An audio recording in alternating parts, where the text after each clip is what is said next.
ഇന്ന് നമുക്ക് ആ ബാല്യത്തിലേക്കൊന്ന് തിരിച്ചു പോയാലോ? എല്ലാവരും കഷ്ടപ്പെടുന്ന, ആരും മറക്കാൻ ആഗ്രഹിക്കാത്ത ആ ബാല്യകാലം അല്ലേ? എല്ലാവർക്കും ഉണ്ടാവും അതുപോലൊരു ബാല്യകാലം. മാങ്ങ മാവിൽ ചതച്ചും കല്ലിൽ ചതച്ചും ഉപ്പും മുളകും ചേർത്ത് കഴിച്ചിട്ടുള്ള ബാല്യകാലം ഇല്ലാത്തവർ വളരെ കുറച്ചായിരിക്കും അല്ലേ? പക്ഷേ അന്ന് നമ്മുടെ കൂടെ ഉണ്ടായിരുന്ന എല്ലാവരും ഒന്ന് കൂടെ ഉണ്ടാവണമെന്നില്ലല്ലേ? അന്ന് കസിൻസൊക്കെ നമ്മുടെ കൂടെ ഉണ്ടാവും. എല്ലാവരും കൂട്ടം ചേർന്ന് കളിച്ച് തളർന്ന് അവസാനം വന്നെത്തുന്ന ചിലപ്പം ഇങ്ങനെ ഐറ്റത്തിലായിരിക്കും അല്ലേ? എനിക്കുണ്ടായിരുന്നു അതുപോലൊരു ബാല്യം. കസിൻസൊക്കെ ഒരുപാടുണ്ടായിരുന്നു. എല്ലാവരും അടുത്തായതുകൊണ്ട് തന്നെ നല്ലൊരു ബാല്യകാലമായിരുന്നു. ബാല്യം സുന്ദരമാക്കി തന്ന ആ കസിൻസിനോടൊക്കെ ഒരുപാട് താങ്ക്സ്. പക്ഷേ ഇന്ന് എല്ലാവരും പല പല ദിക്കിലായി.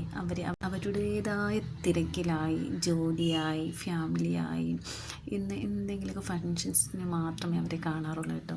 പക്ഷേ ഇതിന്ന് ഇങ്ങനെ കഴിച്ചപ്പോൾ അവരെല്ലാവരും എനിക്ക് ഓർമ്മ വന്നു. അപ്പം നിങ്ങൾക്കും ഉണ്ടാവും ഇതുപോലെ ഓർമ്മകളും മിസ് ചെയ്യുന്നവരൊക്കെ ഉണ്ടാവും. അതൊക്കെ കമൻറ്റിൽ നിങ്ങളിടണം കേട്ടോ. അപ്പം നിങ്ങൾ ആ ഓർമ്മകൾ എന്തായാലും നിങ്ങൾ ആരെങ്കിലുമൊക്കെ മിസ് ചെയ്യുന്നുണ്ടെങ്കിൽ ഒക്കെ കമൻറ്റിൽ അറിയിക്കുക. വീണ്ടും ഇതുപോലൊരു നൊസ്റ്റാൾജിയായിട്ട് വീണ്ടും വരാം.